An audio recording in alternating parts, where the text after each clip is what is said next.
जय हिंद दोस्तों, एक बार फिर से आप सभी का जीके फैक्ट्स करंट में स्वागत है। जैसे कि आपको पता है कि आप सभी को जो है फ्राइडे और सैटरडे को जो है दो क्लास मिलती है जो मोस्ट इंपॉर्टेंट होती है।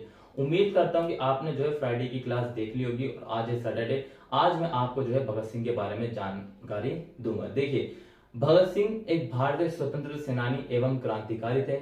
इनका जन्म 28 सितंबर 1907 को हुआ था और 23 मार्च 1931 को इनके साथियों के साथ मिलकर इन्हें जो है वीर गति प्राप्त हुई थी।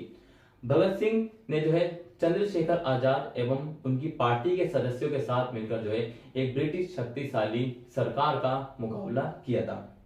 अगर आज के इस मॉडर्न भारत में किसी व्यक्ति की पर्सनल राय पूछी जाए और उनसे मतलब कि भगत सिंह का नाम लिया जाए तो उनके दिमाग में केवल आती है कि पिस्तौल और तलवार। लेकिन भगत सिंह का मानना है कि क्रांति पिस्तौल और तलवार से नहीं, क्रांति जो है विचारों से आती है। ठीक है, चलिए जानते हैं भगत सिंह के जो विचार हैं उनके बारे में।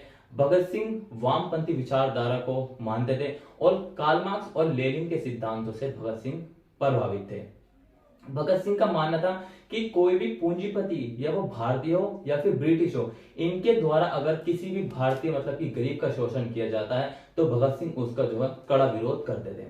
और तो भगत सिंह के दोस्त जब भी भगत सिंह से मिलते या भगत सिंह को देखते तो हमेशा भगत सिंह के हाथ में एक किताब पाते। भगत सिंह ने अरेस्ट होने से पहले लगभग 250 से अधिक किताबें पढ़ी थी और जो है 2 साल जेल में रहे। उस समय भगत सिंह ने जो है 300 से प्लस किताबें पढ़ी थी। भगत सिंह अपनी राइटिंग और लेख के लिए जाने जाते थे।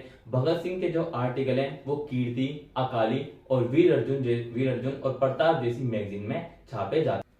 13 अप्रैल 1919 का दिन, इस दिन जलियांवाला बाग हत्याकांड हुआ और भगत सिंह ने इस घटना को सुनते ही अपने लाहौर नेशनल कॉलेज से 12 मील पैदल चलकर आए और भगत सिंह इस घटना को देखते ही आग बबूला हो गए और भगत सिंह ने अपने लाहौर नेशनल कॉलेज की पढ़ाई छोड़कर नौजवान भारत सभा की स्थापना की।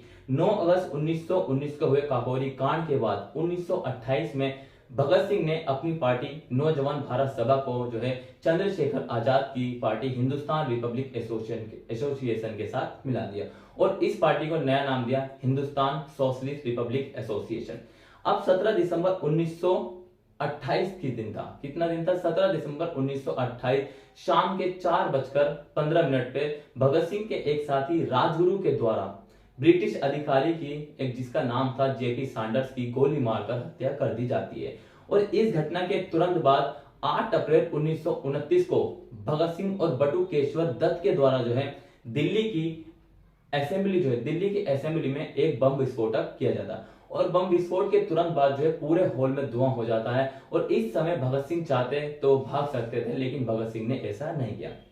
भगत सिंह पहले से क्लियर थे कि उन्हें जो है दंड स्वीकार है, चाहे वे दंड जो है फांसी ही क्यों ना हो। और उसके बाद जो इन दोनों को जो है ब्रिटिश अधिकारियों के द्वारा गिरफ्तार कर लिया गया और उसके बाद इन दोनों ने पर्चे उछाले और साथ ही जो है नारा दिया इनकलाब जिंदाबाद, वर्कर्स ऑफ द यूनाइट और डाउन विद इंपीरियल।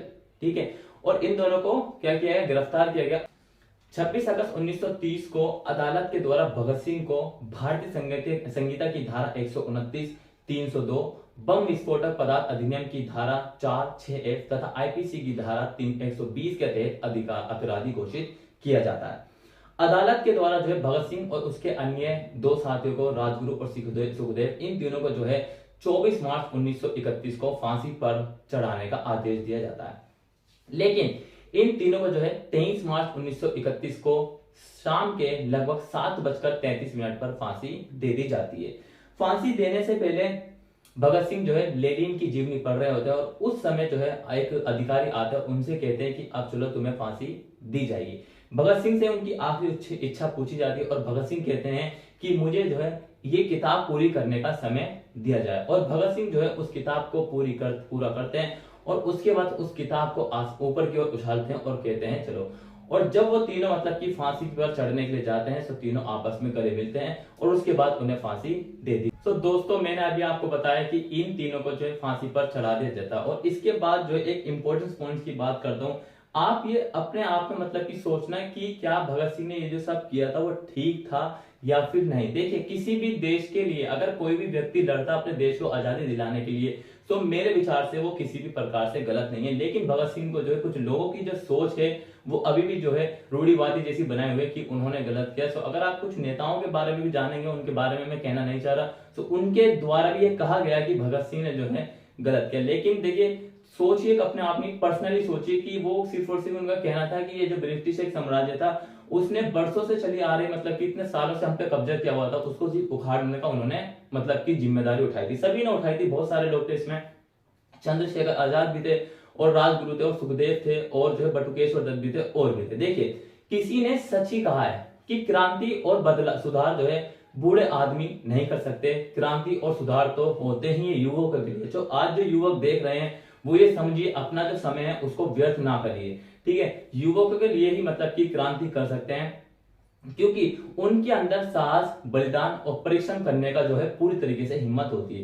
वे विचार कम और अनुभव ज्यादा करते हैं। और सोचकर देखिए कि एक 23 साल का मात्र लड़का था भगत सिंह, 23 साल का लड़का था, और एक शक्तिशाली जो ब्रिटिश सरकार थी जिसका पूरे विश्व पर शासन था। लोग कहते हैं कि जिसका सूर्य कभी अस्थिर नहीं हुआ है वो पूरी ब्रिटिश सरकार केवल और केवल एक 23 साल का लड़का भगत सिंह से भयभीत हो गई थी। तो उम्मीद करता हूं कि आपको आज जो है आपकी जो मतलब की जो भी आपकी धारणा थी वो उसमें बदलाव आया होगा, और किसी भी प्रकार का बदलाव आया तो आप मुझे कमेंट सेक्शन में कमेंट करके जरूर बताएंगे, और हमेशा जो है पॉजिटिव रहेंगे और ये बताएं कि आज तक आपको क्लास कैसा लगा। और कल की अगर आपने क्लास नहीं देखी जो कि इसरो के बारे में सर आपको कराएंगे, ठीक है, बहुत इंपॉर्टेंट है, उसको भी देखना जरूरी है। सो मिलेंगे नेक्स्ट क्लास में, और शेयर करिए, लाइक करिए।